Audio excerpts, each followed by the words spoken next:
Bonjour les graphes, ravi de vous retrouver pour cette nouvelle vidéo hebdomadaire. On va faire le point ensemble sur les indices, la paire euro-dollar, les taux évidemment, et puis ensuite une série d'actions pour essayer toujours de prendre de la hauteur dans ces vidéos, alors presque à froid, puisque ça cote encore au moment où je fais la vidéo. Mais voilà, c'est ce qu'on va regarder. Évidemment, beaucoup d'encre est dépensée actuellement sur les taux, les taux continuent de monter, et ils ne seraient pas arrivés à leur pic, puis ils seraient peut-être arrivés à leur pic, etc. Bref, on va se répéter les mêmes choses, mais en gros, c'est toujours la même idée. C'est d'un côté, si vous voulez, l'inflation reste stagnante. On avait parlé déjà il y a plusieurs mois où on s'était dit que le gros de la baisse de l'inflation avait eu lieu et que donc maintenant il fallait s'attendre soit à de la stagnation, soit à de la remontée de l'inflation si les prix du pétrole remontaient et ils sont remontés. Donc en gros, voilà. Mais à partir de ce moment-là, si vous voulez, c'est pas parce que les prix du pétrole remontent et que donc du coup vous avez l'inflation qui reste à des niveaux élevés, qui reste collante, que les banques centrales vont continuer de monter les taux. Elles sont limitées, on est dans un monde très endetté, comme je vous ai dit, il peut y avoir une large différence entre le discours qui doit rester quand même strict pour éviter que tout le monde se remette à dépenser en veux-tu, en voilà, et les faits. Les faits, c'est que en gros, on garde cette énième hausse des taux comme ça en suspens, mais il y a fort à parier qu'ils la feront jamais. Donc il y a fort à parier qu'on continue la pause. Donc à partir de ce moment-là, si vous voulez, le marché est dans la capacité de rebondir, parce qu'il y a encore énormément de liquidités, dès que les taux se mettent un petit peu à baisser. Mais du coup, pour que les taux baissent, il nous faut des statistiques qui démontrent le ralentissement économique. Et donc le marché se met alors à espérer que les taux se détendent et que la Fed en aura terminé avec sa montée des taux, voire remettra sur la table des baisses de taux plus rapidement que ce que l'on croit. Et donc la variable d'ajustement, si vous voulez, ça va être uniquement la croyance du marché sur le fait que est-ce que la Fed va être réactive ou pas. Parce que le scénario où ça se passe pas bien, évidemment, c'est le scénario où on a les statistiques qui démontrent le ralentissement économique, les résultats des entreprises également, là on va se reconcentrer sur les résultats des entreprises, ça va aussi être important de regarder ça parce qu'en fonction de ces résultats-là, on va bien démontrer que voilà, les marges commencent à s'affaiblir, les chiffres d'affaires aussi, on n'est plus dans la capacité d'augmenter les prix, ou en tout cas de continuer de vendre autant qu'avant. Donc à partir de ce moment-là, si vous voulez, on va bien faire le tri des patates entre les valeurs qui sont vraiment des vrais pricing power et qui sont encore solides. Mais bon, vous le voyez, même le luxe a du mal actuellement, donc il ne faut pas non plus se leurrer, on est en plein dans ce ralentissement économique. Donc ce qui va être important pour le marché, c'est quel est le degré de ce ralentissement économique, et ensuite, est-ce que je crois que ma Fed va rapidement retourner sa veste pour venir m'aider, ou est-ce que je commence à penser que ma Fed va faire l'erreur de rester en pause trop longtemps pendant que mon économie se dégrade. Et ensuite, quand elle se réveillera, globalement, ça sera trop tard et il faudra plusieurs mois avant de faire revenir la confiance, etc. Donc c'est ça qu'on va jouer, hein, globalement. Pour moi, c'est surtout là, ce qu'on va jouer maintenant, c'est la confiance du marché dans les banques centrales. Pour l'instant, les marchés se sont très bien maintenus parce qu'ils ont su conserver la confiance dans les banques centrales.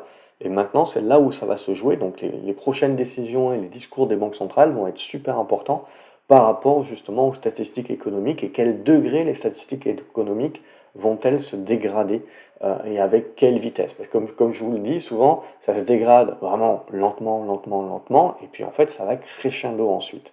Donc c'est ça pour moi qui sera le point important, et là où il faut faire attention en tant que particulier, c'est de se dire, oui chouette, les taux sont en train de baisser, donc mon marché remonte, et donc il faut continuer d'être positif sur le marché. Il y a un moment donné, si vous voulez, où le marché, quand les taux continueront de baisser, ça voudrait dire que le marché valide de plus en plus la récession. Mais si le marché ne valide pas pour autant la croyance que la Fed va réagir tout de suite, eh bien c'est là justement où vous pouvez avoir ce côté un petit peu peur, entre guillemets panique, dans le sens où à ce moment-là, les taux auront beau baisser, ça ne vous fera pas remonter le marché. Donc c'est ça qu'il faut avoir bien en compte. Sinon, si on y réfléchit, graphiquement parlant, hein, on est sur du rebond technique, hein. Il faut savoir, on a fait quasiment une ligne droite en baisse depuis le mois de mai-juin sur les taux à 10 ans ici.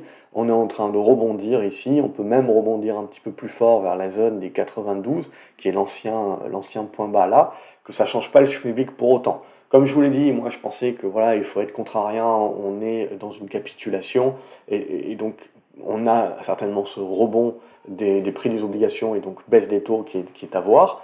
Mais avant qu'on puisse parler vraiment de retournement et vraiment valider la récession, il y a quand même sacrément du boulot encore. On le voit, et c'est paquebot économie qui va devoir encore attendre. Et comme on s'en était dit, hein, c'est cette fin d'année, c'est ça, hein, c'est la transition, c'est le pivot, la transition qu'on construit au fur et à mesure sur justement le ralentissement économique, quel degré et surtout quelles seront les réactions des banques centrales. Et on le sait très bien, pour moi, les banques centrales risquent fortement de jouer la pause, parce que d'un certain côté, si vous voulez, on n'a plus beaucoup de marge de manœuvre avec les niveaux d'endettement. Euh, il faut donc juguler l'inflation, mais pour moi, elle est jugulée, c'est qu'une question de temps. Et plus les prix du pétrole montent de toute façon, et plus ça aide à ralentir l'économie, et donc plus les prix du pétrole baisseront, plus les taux montent, et plus ça aide à ralentir l'économie, et donc plus, in fine, les taux baisseront face à ce ralentissement. Donc la seule variable d'ajustement, c'est qu'est-ce que fait la Fed? Et le risque, évidemment, c'est que la Fed attende un petit peu trop longtemps pour réagir, ou en tout cas au goût du marché, et que le marché prenne peur par rapport à ça. C'est l'élément. Évidemment, bon, je ne reviens pas sur le conflit en Israël qui peut éventuellement s'envenimer, etc. Ça, c'est de l'impondérable, on n'en sait rien. On continue donc de naviguer à vue, pour moi, sur du risque minimum par rapport à ça, en mode prendre ce qu'il y a à prendre, on ne change pas par rapport à ça, globalement. Donc voilà, au niveau des taux, on voit que ça se détend, mais il va falloir procéder par étapes et il y aura nécessairement une construction intermédiaire vers la fin de l'année qui là nous permettra de nous dire ok, le marché commence à jouer un petit peu plus de la récession et plus seulement du ralentissement économique. Pour moi, les résultats vont être importants à regarder parce que au-delà des résultats, c'est les perspectives. Parce que pour moi, on voit de plus en plus de chefs d'entreprise qui démontrent bien et qui valident bien que au niveau des perspectives, voilà, ça commence à coincer, hein, assez fortement. Donc ça coince au niveau des perspectives et on se retrouve en 2024-2025 avec des entreprises qui vont devoir aussi, des États, se refinancer. Et n'oublions pas, 2024, c'est également une grosse année des élections, surtout quand on sait que l'essentiel du marché boursier dépend des US et concentré sur les US. Et il ne faut pas négliger ça en tant qu'investisseur, que on rentre, si vous voulez, dans une année un petit peu charnière là, sur 2024. Donc il faut se préparer de toute façon à de la volatilité, comme je vous ai dit. Le risque n'est pas la hausse ou la baisse. On va y revenir sur les indices. Le risque, c'est le retour de volatilité et le fait qu'on n'y est plus adapté. Donc pour moi, on est en plein là-dedans. Donc du coup, je reviens rapidement sur le pétrole. Là aussi, retour de la volatilité, mais pour autant, ça nous fait revenir sur l'ancienne résistance qui devient support. Et donc, on est en train de relancer pour l'instant une tentative de hausse. On aura certainement une construction de figure. Mais voilà, c'est une tendance haussière qui est en train de construire sa neutralisation à ce stade-là. Tant que vous ne passez pas en dessous des 83-85 dollars, il n'y a pas de retournement à la baisse. Et pour continuer la hausse, on le voit, aujourd'hui on bute sur la résistance des 90, qui sera le niveau à franchir pour essayer de revenir chercher la zone des 95 dollars. Évidemment, c'est avec pas mal d'impondérables sur les conflits. Donc du coup, on regarde, ce qui fâche un petit peu plus, c'est notre CAC 40. Notre CAC 40, il est dans le biseau, il a plutôt bien fonctionné, ce biseau dont on avait parlé en hypothèse de travail il y a déjà 2 semaines. Euh, pour nourrir un rebond. Mais ce rebond, il est venu chercher la zone de résistance et il bute dessus. Donc vous voyez bien qu'on n'est toujours pas plus avancé, globalement, au niveau du CAC 40. C'est toujours pour moi une congestion neutre avec un biais baissier tant qu'on est sous les 7200 points. Et ce n'est que sous les 6950 qu'on accélérerait ça en mode un petit peu peur pour revenir chercher les 6008. On parlera des autres niveaux plus tard. Mais sinon, au milieu, je veux dire, il n'y a pas de décision, c'est du zigzag. On est vraiment dans du stock picking à ce stade-là où on est très ciblé sur un certain nombre de valeurs et c'est tout. Donc pour moi, on reste sur quelque chose de moyen-moins. Aujourd'hui, le CAC 40 tient plutôt bien grâce à du Total. Mais voilà, il faut se méfier, hein, je veux dire. vous le voyez, donc le luxe est en train Ce qui est intéressant sur le CAC 40, c'est que vous avez le luxe qui est en train de prendre une bonne benne. Alors, à un moment donné, on va commencer à arriver là sur des supports intéressants qui peuvent lui permettre de rebondir et donc de compenser éventuellement des consolidations de valeurs comme du Total, mais voilà, du Air Liquide, Safran et compagnie. Mais à un moment donné, si vous voulez, si vous avez une accélération à la baisse qui se fait, en fait, on validera le fait que vous avez la baisse des valeurs qui nous ont permis de compenser la baisse du luxe qui ne feront plus recette. Et on fera baisser un petit peu tout le monde. Et pour ça, pour moi, ça sera le point de validation que le marché pense de plus en plus récession et que les banques centrales ne feront pas grand-chose, ou en tout cas attendront longtemps avant de faire quelque chose. Sinon, d'un point de vue long terme, je veux dire, on est toujours haussier, on est toujours dans un retracement globalement de la hausse que nous avons connue depuis octobre. Donc, il faut considérer à ce stade-là qu'on revient dans une espèce de périmètre neutre et on est tout simplement en attente pour l'investisseur. Quand on va regarder le Nasdaq, c'est la même idée. Le Nasdaq, on avait parlé de ce biseau descendant, du fait que pour moi, cette figure-là, c'est une figure qui reste haussière tant qu'elle n'est pas cassée par le bas. Même si elle était cassée par le bas, il ne faut pas négliger le fait qu'au-dessus de la zone des 13 700, ça resterait du retracement, mais ça resterait globalement haussier. Donc, en fait, le plus gros risque, je veux dire, c'est la volatilité. Mais d'un point de vue figure, d'un point de vue délimitation entre tendance haussière, tendance baissière, c'est pas demain la veille qu'on va se décider, hein. Donc, la problématique, c'est que ça peut énormément fluctuer entre les bornes sans pour autant nous donner une décision claire de tendance, de fond. Donc, à ce stade-là, pour moi, on le voit, notre Nasdaq, il est passé du point bas au point haut. Il est en train de consolider et à ce stade, il tient les moyennes mobiles, hein, donc ça va être double zone pour moi qui sera importante à tenir, ça va être cette zone des 14 900 pour arrondir et la zone des 15 000. Tant qu'on va tenir cette zone-là, on reste globalement positif. Pour l'instant, la conso qu'on fait là, c'est une conso du mouvement précédent, donc ça reste positif. Et on ne néglige pas que si le marché veut, il peut casser par le haut. Alors il cassera par le haut sur le fait que potentiellement la Fed fait des discours dans le sens où ils vont regarder d'un petit peu plus près les choses, dans le sens où les taux continueront de baisser un petit peu plus largement dans leur prorata. Mais pour moi, il ne faudra pas négliger que même si on vient casser par le haut sur la base que les taux sont en train de baisser, je parle des taux longs hein, de marché, pas des taux courts, il faudra quand même rester méfiant parce que comme je vous l'ai dit, l'envers du décor, ça sera quand les marchés considéreront que certes les taux sont en train de baisser, parce qu'on va se prendre une récession sur la figure, et le doute que les banques centrales ne réagissent pas ou pas assez fort, pas assez vite. Et donc c'est là où on va vouloir rebalancer au niveau des perspectives des entreprises. Donc voilà, ça, il faut le regarder et bien comprendre, si vous voulez, que le marché, hein, il a un narratif et il va regarder les taux et évoluer en fonction de ces taux. Mais à un moment donné, ça ne marche plus. Et ça ne marche plus parce que ça veut dire autre chose, ce que on sait expliquer. Si le Nasdaq, évidemment, recasse les 15 000, 14 900 comme dans du beurre, on revient dans le bas de la figure, et là, on est reparti pour une partie de zigzag, hein, de ping-pong. Donc pour moi, voilà, c'est un marché qui reste volatile, ping-pong, on a beau rester haussier au-dessus de support, etc. Il faut rester dans une mentalité, prendre ce qu'il y a à prendre et accepter qu'on a pas mal de volatilité. Mais pour autant, d'un point de vue purement graphique, ça reste haussier encore à ce stade-là. C'est juste qu'on le voit, dès que ça baisse de 1 ou 2%, ça fait tout de suite peur à beaucoup de monde. Il faut dire que quand on regarde l'actualité, évidemment, on a du mal aujourd'hui à justifier quels seraient les catalyseurs. C'est clair et net. Donc c'est pour ça que je vous dis, on réagit vraiment en fonction des niveaux. Et aujourd'hui, voilà, et les taux, c'est le nerf de la guerre, mais comme je vous le dis, le narratif peut rapidement changer. Si on regarde l'euro-dollar, hop, notre euro-dollar, il est là, le dollar continue de rester fort, mais on commence grosso modo hein, à construire un petit quelque chose.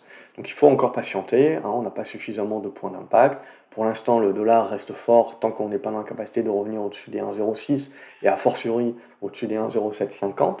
Il n'y aura pas de relance de l'euro. Et je dirais que plus le dollar est fort et plus le marché nous indique quand même qu'il est un petit peu en doute. Mais pour moi, d'un point de vue long terme, on reste encore dans la construction de figures. Donc j'éviterai d'en tirer des conclusions de long terme. Pour moi, on est encore très neutre. De la même façon que sur indice, pour moi, si on a une perspective hélicoptère, on est neutre en fait. Donc on est vraiment dans des constructions. Il faut accepter le zigzag et le yo-yo pendant ces phases de construction.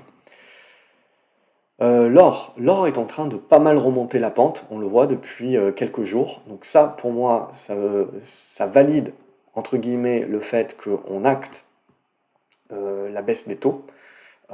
Donc à partir du moment où on acte la baisse des taux, si vous voulez, on part sur des taux réels qui se réduiraient. Alors ils ne sont pas excessivement forts. Donc on va certainement buter vers cette zone-là, des 1930 et compagnie, mais on a bien marqué le coup du support. Donc ça peut zigzaguer par là, mais ce qui va surtout nous intéresser, c'est si on arrive à breaker les 1940, ça veut dire que le marché joue quoi? Le marché joue récession, donc il joue baisse des taux long terme, et derrière, le vrai fuseau, ça sera la croyance que les banques centrales vont y réagir rapidement en stoppant leur QT, etc. Donc c'est ça réellement qui serait le narratif pour moi, qui serait un grand motivateur de la relance de l'or et de l'argent. Au passage, on a la même chose sur l'argent. À ce stade-là, il faut considérer que c'est des belles hausses en mode rebond, mais qui ont permis de valider les supports, mais qui ne passent pas suffisamment encore les résistances pour vraiment valider des retournements. Nous n'y sommes pas encore, mais les réactions sont suffisamment vives, et donc vous retrouvez ça. On retrouve la volatilité partout actuellement, donc la nervosité du marché. Et donc le fait, si vous voulez, qu'on a bien compris qu'on a bien tous les éléments sur la table, et on a bien compris qu'à un moment donné, il va falloir réagir très très rapidement en fonction de ce que se met à croire le marché d'une manière un peu plus tendancielle, et pas un coup oui, un coup non, comme on a actuellement, où on se cherche un petit peu, mais petit à petit, il y a un consensus qui va ressortir. Voilà pour cette partie indice. Comme d'habitude, j'espère que ça vous aide un petit peu à voir cette vue hélicoptère. N'hésitez pas à me dire ce que vous en pensez dans les commentaires, à liker la vidéo également. euh, et on va passer derrière aux actions. Alors, les actions, ça va être vite vu. Vous avez énormément d'actions baissières comme ça qui se prennent des pralines. Très souvent, les résultats, on l'a vu, dès que les résultats, même si les résultats sont bons, mais les perspectives sont mauvaises, tout, ça met des pralines. Je vois beaucoup de personnes sur les réseaux, etc., qui disent: je ne comprends pas, les résultats sont bons, l'action se prend à -5, -10%. Ben, en fait, regardez un petit peu plus en détail les communiqués. C'est très souvent que le PDG a dit: ok, les résultats sont pas mauvais, mais euh, le prochain trimestre ou les prochains trimestres, je suis sur la réserve, ça va être beaucoup plus compliqué.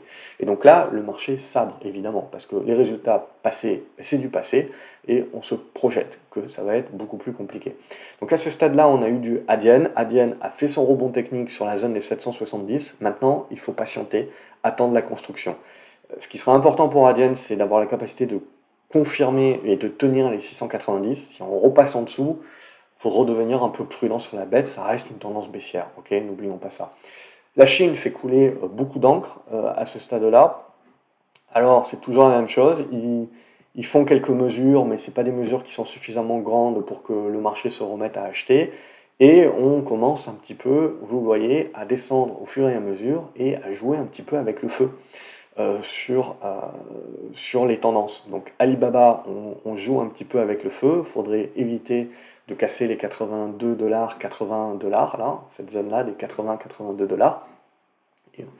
$. Sinon, il y a une figure plus large à jouer, mais à court terme, voilà, tant que vous n'allez pas redépasser la zone des 89 $, c'est un petit peu compliqué. Alors pour l'instant, ça reste de la construction, hein, il faut voir le truc un petit peu de manière plus globale, plus générale. Donc on est toujours dans le yo-yo, mais en gros, au-dessus des 90 $, il n'y a pas grand-chose à se mettre sous le nez, hein. AMG également, c'est une tendance qui est baissière, donc on n'a que du rebond technique à jouer à ce stade-là.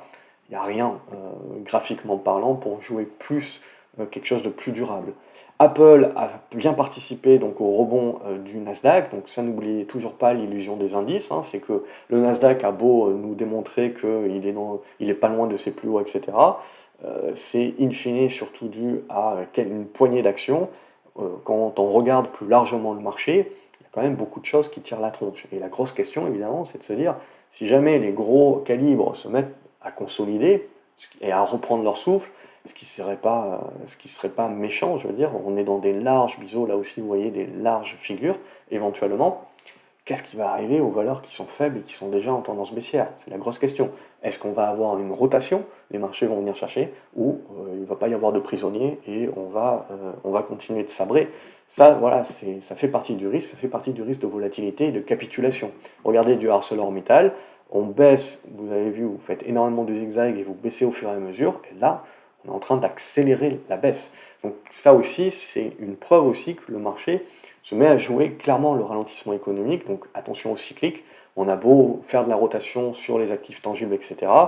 Je vous l'avais dit, globalement, il ne faut pas omettre qu'avant que le marché se remette à jouer un cycle sur les actifs tangibles, il peut les défoncer parce qu'il aura peur d'un ralentissement intermédiaire. Et là, typiquement, sur ArcelorMittal, ça donne l'impression que c'est un petit peu ce qu'on est en train de jouer. Alors, on continue, ça nous permet, il faut laisser faire, ça nous permet de construire les figures, mais pour l'instant, voilà, il n'y a pas de... Pour un moyen termiste, je veux dire, il y a surtout beaucoup d'observations, il y a pas grand-chose à se mettre sous la dent. ASM, même chose, on a fait du rebond technique par rapport à la baisse qu'on avait eue de quasiment 100 euros, 120 euros en ligne droite. Donc là aussi, c'est quelque chose de très neutre maintenant qui est en train de se construire, vous voyez.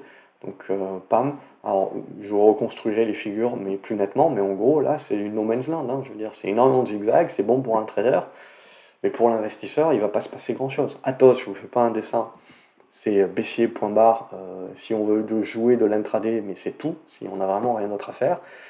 BIC, on est venu chercher, hop, la résistance ici que je retrace, du coup. On est venu buter ici, on revient sur une zone de support. Pour moi, ça reste une bonne valeur défensive à ce stade-là. Là aussi, si vous avez BIC qui commence à baisser, ça veut bien dire que le marché, au-delà de jouer les défensives, etc., depuis plusieurs mois, quand les défensives ne jouent plus leur rôle de défensive, c'est qu'on est en train de jouer en plein la récession. CGG, on a eu le rebond par rapport à l'attaque du Hamas sur Israël. Donc ce qui m'intéresse ici, c'est qu'on a un bon rebond, etc., mais qui bute sur l'ancien support devenu résistance. Donc on ne peut pas encore parler de retournement haussier, etc. Donc pour l'instant, voilà, on bute dessus, et là c'est toujours la même chose. C'est d'un côté, les prix du pétrole montent, donc on a envie d'acheter des pétrolières. De l'autre, on a peur du ralentissement économique, donc les pétrolières restent cycliques, etc. Mais d'un autre côté, d'un troisième côté, les valorisations sont vraiment toujours pas chères malgré les hausses d'un paquet de ces valeurs-là. Même s'il y a la transition énergétique, etc. Pour les valeurs vertes, on a peur d'un endettement, mais si les taux se détendent un petit peu, ben, on va revenir un petit peu sur les valeurs vertes de croissance. Et pour les valeurs pétrolières, ben, ça reste de l'actif tangible, si vous voulez, et on aura encore besoin du pétrole pendant une bonne dizaine d'années. Et pendant ce temps-là, si vous voulez, on ne va pas énormément investir. Donc l'offre, si vous voulez, va pas énormément augmenter, et la demande reste très très forte, surtout vis-à-vis des pays émergents. Donc il y a un petit peu à boire et à manger actuellement. On sent bien qu'on est dans l'œil du cyclone où, à un moment donné, le consensus va s'équilibrer et on va décider de jouer un thème plus qu'un autre. Mais à ce stade-là, je serais encore à considérer qu'on n'y est pas encore. Clariane, on laisse tomber à ce stade-là. On avait une tentative de rebond ici, on a rebriqué par le bas. Là, il faut pas pousser. Coupang également, on ne pousse pas. On avait eu des résultats qui avaient été bons, ça nous avait permis d'ouvrir ce gap ici. Puis on l'a totalement refermé, on recasse par le bas et là on est neutre. Donc voilà, c'est pas jojo. Dada, donc ça c'est le côté logistique, notamment sur la Chine. Donc on voit là aussi. Voilà, la Chine, pas sortie d'affaires, à un moment donné ou un autre, je pense qu'ils rebondiront. Ils ont un taux d'épargne qui est quand même assez puissant, mais pour l'instant, ils n'arrivent pas à rétablir la confiance. Donc c'est une question de confiance chez eux. La Banque centrale, le gouvernement, ils en font, mais ils n'en font pas assez pour rétablir cette confiance-là. Et donc on a des valeurs qui sont assez volatiles, mais pour l'instant qui restent dans leur tendance baissière, comme Dada, globalement.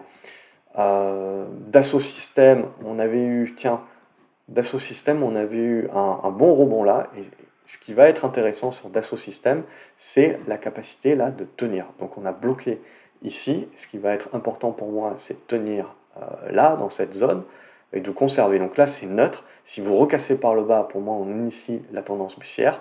Il faut casser par le haut. Donc on voit que là, c'est pour du trader, hein. L'investisseur de moyen terme, pour moi, il n'a pas encore le signal, ou alors il faut qu'il mette des stops qui restent quand même assez proches. DBV Technologies, on en avait déjà parlé, on a briqué par le bas, on laisse tomber à ce stade-là. Tout ce qui est uranium, on a pas mal corrigé les hausses exponentielles que l'on avait connues. Je pars du principe qu'il y a des rebonds à jouer là-dessus et qu'on va construire les figures et que ça reste toujours porteur et un secteur qui reste haussier.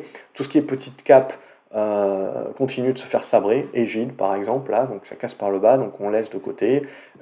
Éramé, il n'y a rien à se mettre sous la dent, hein, si ce n'est des rebonds techniques, etc. Mais tant que vous ne cassez pas des obliques un peu plus moyen terme, il n'y a rien. Et le risque, c'est comme partout ailleurs, c'est que maintenant qu'on est en dessous des résistances importantes et des points pivots importants, c'est que si on casse les supports, vous pouvez nettement accélérer la baisse. Donc ne négligez pas ça. C'est qu'on est plus ou moins dans des baisses lentes sur beaucoup de choses, mais ça peut s'accélérer. Esso, on est revenu consolider sur l'ancienne résistance qui devient support ici, qui fonctionne bien, donc on fait des rebonds là-dessus. Donc on construit éventuellement une figure, mais là aussi, si le marché a envie de jouer récession avec les banques centrales qui tardent trop à aider, les pétrolières prendront également un coup de savon. Eurobioscientifique, alors voilà, on se retrouve avec ce genre de choses-là, si vous voulez, c'est que on a énormément de dossiers qui se font un petit peu défoncer comme ça et qui ne sont pas forcément de mauvaise qualité. Hein. Eurobioscientifique reste un dossier petit, mais d'une qualité assez intéressante. Et donc, du coup, à un moment donné, vous allez avoir des rattrapages comme ça. Mais voilà, ça, c'est la volatilité et c'est très compliqué de gérer ça. GTT qui fait cavalier seul un petit peu, qui reste très propre, hein, donc on avait réussi à tenir les supports, on recasse les anciens plus hauts, donc on va chercher une autre résistance ici, à ce stade-là, donc on construit la figure un peu plus large, mais sinon c'est propre. Évidemment, avec les hausses de l'or de ces derniers jours, on a des énormes rattrapages sur les minières. Je vous avais dit, ça c'est très très dur, elles sont très très dures à trader, celles-ci. Alors là, cette oblique avait plutôt bien fonctionné, mais là vous voyez, on fait un tout droit, donc ça prouve bien la nervosité du marché, si vous voulez, et le fait qu'il y a toujours de l'argent. Mais qu'en gros, on est dans cette capacité de rien construire. On est en mode binaire. Donc là, on le retrouve bien sur le côté des minières, où c'est des sacrés zigzags quand même qui se mettent en place. Mais in fine, on sent bien que le marché a envie de nourrir des retournements haussiers sur ces minières. Et puis tout ce qui est luxe, etc., on le voit, on continue les corrections. Les rebonds sont des rebonds techniques qui butent sur les résistances, qui relancent la baisse. Donc pour l'instant, il n'y a pas de congestion, il va falloir patienter. Je pense que Hermès, il y a les résultats qui vont tomber. Il y a cette zone des 1650 qui semble faire, à mon avis, un appel du pied. Et plus, hein, on le voit avec du LVMH, là aussi, vous pouvez retrouver énormément de volatilité. Inat Pharma, on avait déjà cassé par le bas ici. Pour moi, c'était le signal de baisse avec le pullback, donc c'était le signal de sortie. Donc voilà, mis à part du rebond technique à jouer sur ces valeurs-là, il n'y a plus grand-chose dorénavant. JC Deco, c'est un petit peu la même idée, ça reste baissier, alors on reste dans des biseaux, etc. Donc c'est très lié à la Chine, où vous voyez, on retrouve typiquement le même type de figure sur les choses qui sont très liées Chine, donc très liées métaux utilisés vis-à-vis de la croissance chinoise. Ici, au marché de la pub qui est essentiellement en Chine et compagnie. Donc voilà, la Chine, ça va être également le seul catalyseur potentiel pour maintenir les marchés par rapport à un ralentissement économique, mais où la Chine irait un petit peu mieux. C'est le seul éventuellement truc qui, ces prochains mois, peut réussir à compenser d'un côté. Mais sinon, c'est pas Jojo, hein, c'est des constructions de figures très longues. Il faut patienter. Calré, on voit, s'est fait complètement défoncer. J'y reviens pas. Les petites et moyennes capes, faut laisser tomber. Lucibel, c'est pareil. Il y avait eu des rebonds, etc. Et LVMH est en train. Là, vous avez un gros gap. On n'a même pas tenté de le refermer. Et là, on part en capitulation. Ok, donc il faut laisser faire le marché. À un moment donné ou à un autre, on va revenir chercher des niveaux de soutien. Mais il ne faut pas jouer aux devinettes. Je ne sais absolument pas quel sera le niveau de soutien que le marché voudra à ce stade-là, mais quelque chose, en gros 580-600 euros, c'est pour moi la zone qui serait éventuellement intéressante, où là je me permettrais de jouer aux devinettes si on y va comme ça en mode couteau qui tombe, capitulation. Mais ou sinon, voilà, c'est des trucs où ça zigzag, tac, tac, tac, tac. Mais là, vous le voyez, la pente est bien raide et jusqu'à preuve du contraire, il n'y a rien qui est l'inverse à ce stade-là. Morel et Prom, on reste toujours en embuscade sous les 5 euros, cassera pas. Nacon, ça fait partie de toutes ces petites boîtes qui se font défoncer pour le moment. Alors à un moment donné ou à un autre, vous aurez des rebonds au prorata, des trucs à plus 10, plus 15%. Mais voilà, c'est pour moi pas la peine de jouer aux devinettes pour essayer de choper ça, on verra plus tard. Neoen qui avait cassé ici par le bas, on avait un petit léger mieux dans cette zone ici, ça a été très courte durée, ça casse, là faut pas hésiter, mettre les stops courts, et puis derrière on a la deuxième cassure ici. Du coup ça nous permet d'aller chercher une oblique, je ne sais pas si elle est probante ou pas, il faudra patienter, pour l'instant le marché l'a maintenu, mais en gros, il n'y a rien là à se mettre sous la dent, donc toujours l'endettement qui est toujours une problématique sur ces valeurs-là. Il faut patienter, voilà, on est toujours pas au bout des figures, mais petit à petit on y arrive. Nvidia qui est quasiment sur les plus hauts, on a un support ici sur les 450, je veux dire au-dessus de ce niveau-là, on reste globalement positif. Les résultats sont dans un mois, je pense. Les résultats sont toujours un petit peu plus loin pour Nvidia. Orange, donc son côté caractère défensif pour l'instant demeure. Là aussi, je veux dire, tant que les valeurs défensives comme les télécoms, la santé, etc., arrivent à maintenir leur support, ça va. Dès qu'on va commencer aussi à sabrer ces valeurs-là, il faut partir du principe que on joue récession. Il n'y a pas de prisonniers. Et PayPal, on joue largement avec le feu. Donc il y a les résultats qui vont tomber, je crois, le 5 novembre ou un truc comme ça. Donc il y a encore un petit peu de temps. On est en train de jouer avec le support qu'on teste un petit peu trop à mon goût.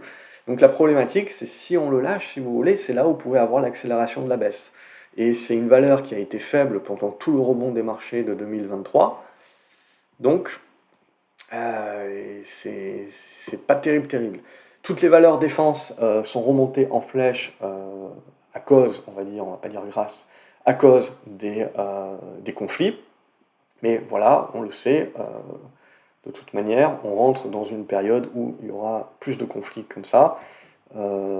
C'est toujours ce que je vous dis, hein, c'est de considérer que, en gros, la période Covid, ça a été l'exceptionnel et non pas la norme. Et beaucoup de personnes, du coup, le comprennent peut-être un petit peu trop tard maintenant. De la même manière, je pense que les 50 dernières années, si vous voulez, euh, le fait, on va dire, une relative paix, pas partout évidemment, mais on va dire le monde dans une relative paix et une géopolitique qui va vers la globalisation, c'était historiquement, on va dire, l'exception et non pas la norme. Donc voilà, mais après ça c'est des processus qui sont très lents. Allez, je continue. Ruby, toujours rien. Je veux dire, là on avait tenté quelque chose, on bute dessus. Donc en gros, vous mettez ce niveau des 23 euros. Tant que vous êtes en dessous, il y a rien à se mettre sous la dent, mis à part des rebonds techniques. Saint-Gobain, on revient sur la zone qui permet du rebond technique. Mais c'est pas Jojo. Je pense qu'éventuellement on peut retenter du rebond technique vers la zone des 52. Mais on le voit, voilà, on est en train de reprendre le souffle. Sanofi, comme la plupart des valeurs de santé, arrive à se maintenir. Donc on reste OK à ce stade-là. La zone des 100 euros pour moi est le pivot. Sartorius Stedim qui annonce des résultats en baisse, qui continue donc la défonce à l'intérieur du biseau. On commence à percer le biseau par le bas, hein, donc ça c'est moyen moins pour moi. Donc voilà, donc je laisse faire à ce stade-là. Il faut laisser le marché purger un petit peu aussi ses valeurs. De toute façon, graphiquement parlant, nous n'avons rien. Donc si on achète, ce n'est que de l'anticipation, avec pour tenter des rebonds techniques, etc. Mais donc il faut être collé à l'écran, on va avoir des stops qui sont très proches. Soitec également, on est en train de revenir sur le niveau support qu'il va falloir tenir. Si on commence à casser par le bas, bon ben voilà, on commence là aussi à, à casser un petit peu les pattes arrière à toutes ces valeurs techno, etc. Stellantis, ça continue d'être haussier point barre, rien à redire là-dessus. On va mettre une oblique comme ceci, tant qu'on est au-dessus de cette oblique-là, c'est positif. ST Microelectronics, on avait fait un bon rebond ici, qui est assez intéressant, quasiment de 10%, comme pas mal de valeurs techno cette semaine. Et maintenant, on consolide ce rebond. Pour l'instant, il n'y a pas péril dans la demeure, mais voilà, vous êtes dans la neutralité. Tant que vous ne repassez pas au-dessus des 44, on ne relance pas la tendance haussière. Et sous les 40 euros, 41, 40 euros, on se remettrait dans le bas de la figure. Et donc, à nouveau, dans un côté, on se méfie un petit peu des valeurs de croissance.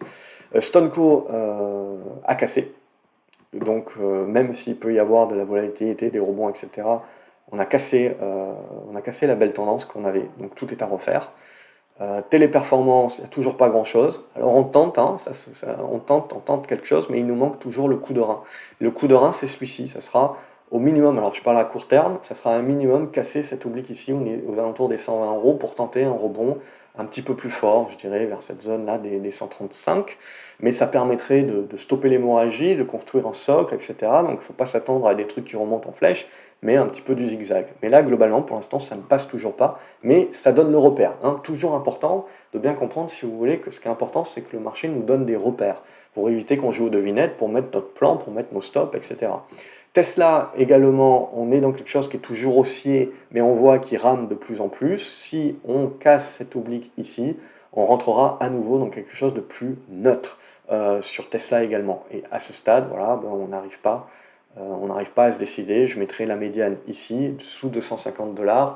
Ben, il faudra un petit peu être plus méfiant. Thales, c'est comme Rheinmetall, rien à dire. Hausse rectiligne, c'est ce qui permet d'être très défensif actuellement. Total Energy également remontada, c'est ce qui permet un petit peu au CAC 40 de tenir. Ubisoft également se tient plutôt bien.